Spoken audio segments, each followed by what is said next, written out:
मैं हमेशा वही करूंगा जो कनाडा के हित में होगा। अगर मुझे अंदरूनी लड़ाइयां लड़नी पड़ रही हैं तो मैं चुनाव में सबसे अच्छा विकल्प नहीं बन सकता, इसलिए मैं कनाडा के प्रधानमंत्री की कुर्सी से इस्तीफा देता हूं। ये शब्द कहते वक्त जस्टिन ट्रूडो की आंखों में आंसू थे और कनाडा के पीएम जस्टिन ट्रूडो का इस्तीफा। रोज खबरें आ रही थी कि कनाडा के प्रधानमंत्री किसी भी वक्त इस्तीफा दे सकते हैं और वही हुआ।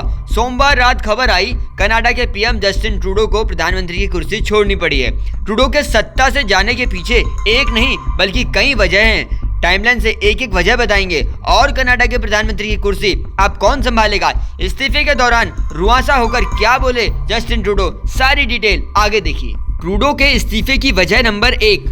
ट्रूडो के इस्तीफे की कई वजह हैं, जैसे ट्रूडो की पार्टी के सांसदों का उनसे खफा होना, ट्रूडो पर कई महीनों से पद छोड़ने का दबाव था, विदेश से उन पर लगातार बढ़ रहा था दबाव। भारत से ट्रूडो के खराब संबंध भी एक वजह है। अमेरिका में ट्रंप की जीत से ट्रूडो पर दबाव बन रहा था। ट्रंप के करीबी और बिजनेसमैन एलन मस्क का वो बयान जिसमें वो कह चुके थे ट्रूडो बहुत दिन तक सत्ता में नहीं रहेंगे, भारत के खिलाफ एजेंडा चलाने जैसी बातें और खालिस्तान समर्थकों की वकालत का करना, 152 सांसदों में से ज्यादातर का ट्रूडो के खिलाफ होना, आर्थिक अस्थिरता और बढ़ती महंगाई, कनाडा की जनता में बढ़ती नाराजगी और अपनी ही पार्टी में ट्रूडो की गिरती इमेज। ट्रूडो की सबसे बड़ी मुश्किल उनकी ही पार्टी के सांसद बने। आंकड़े देखिए, 153 लिबरल सांसदों में से आधे ट्रूडो के इस्तीफे की मांग कर रहे थे। यहाँ तक कि ये संख्या 100 तक पहुंच गई और नतीजा ट्रूडो को इस्तीफा देना पड़ गया। एक ऐसा सर्वे जिसने ट्रूडो को भी माथा पकड़ने पर मजबूर कर दिया। सर्वे चुनाव को लेकर था। सर्वे में कंजर्वेटिव पार्टी को लिबरल्स के ऊपर 20% की बढ़त दिखाई गई। सर्वे में बात सामने निकल कर आई, अगर कनाडा की पूर्व डिप्टी प्राइम मिनिस्टर क्रिस्टीलिया फ्रीलैंड को सत्ताधारी पार्टी का नेता बनाया जाए तो कंजर्वेटिव्स को टक्कर दी जा सकती है। कनाडा में बीते कुछ समय से सियासत गर्म चल रही थी। 16 दिसंबर को पूर्व डिप्टी प्राइम मिनिस्टर क्रिस्टीलिया ने अचानक इस्तीफा दे दिया। इसके बाद तो पार्टी के अंदर ट्रूडो के इस्तीफे की मांग और तेज होने लग गई। बात ट्रूडो के समर्थन की करें तो मौजूदा समय में ट्रूडो के समर्थन में उनकी अपनी पार्टी का सपोर्ट भी महज 16% ही रह गया था और उनकी पार्टी की प्रबल दावेदार पूर्व डिप्टी प्राइम मिनिस्टर क्रिस्टीलिया के साथ पार्टी ने भरोसा भी 20% तक बढ़ा दिया था। आसान भाषा में ऐसे समझ सकते हैं कि 73% कनाडाई चाहते थे कि ट्रूडो प्रधानमंत्री और लिबरल पार्टी के नेता के पद से इस्तीफा दें।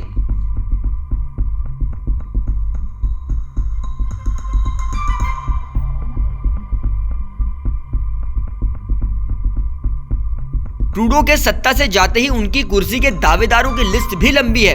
एक एक कर समझिए कि कौन होगा कनाडा का अगला प्रधानमंत्री। नंबर 1 पर है क्रिस्टीलिया फ्रीलैंड, जो पूर्व डिप्टी प्राइम मिनिस्टर और वित्त मंत्री रही हैं, आर्थिक मामलों की बड़ी जानकार मानी जाती हैं। नंबर 2 पर है मार्क कॉर्नेरी, जो बैंक ऑफ कनाडा के पूर्व गवर्नर रहे हैं। तीसरे नंबर पर है मेलेनी जॉली, जो अभी कनाडा की विदेश मंत्री हैं और जस्टिन ट्रूडो की कट्टर समर्थक भी मानी जाती हैं। नंबर 4 पर है अनीता आनंद, जो कनाडा की पहली हिंदू मंत्री हैं। ट्रूडो सरकार में परिवहन मंत्रालय और रक्षा मंत्रालय भी संभाल चुकी हैं। अब आपको बताते हैं कि ट्रूडो कैसे कनाडा की सत्ता में आए थे। वो साल 2015 का होता है जब ट्रूडो चुनाव में जबरदस्त जीत हासिल करते हैं और कनाडा की सत्ता में एंट्री लेते हैं। इसके बाद 2019 और 2021 के चुनाव में भी उनकी पार्टी लिबरल्स को शानदार जीत मिलती है। आज बात ये हुई कि ट्रूडो के साथ उनके अपने लोग ही खड़ा नहीं होना चाहते थे और ऐसे में उनका सत्ता से बाहर जाना बिल्कुल तय माना जा रहा था। और आज बात ये हुई कि ट्रूडो के साथ उनके अपने लोग ही नहीं खड़ा होना चाहते थे और ऐसे में उनका सत्ता से बाहर जाना बिल्कुल तय माना जा रहा था और वही हुआ। कनाडाई प्रधानमंत्री की कुर्सी जाने की पीछे की वजहों में खालिस्तानी आतंकियों को पनाह देना एक बड़ी वजह रही है। इस पर आप क्या सोचते हैं, कमेंट बॉक्स पर लिखिएगा। देश दुनिया की खबरें आसान भाषा में देखने के लिए जुड़े रहिए जनसत्ता के साथ।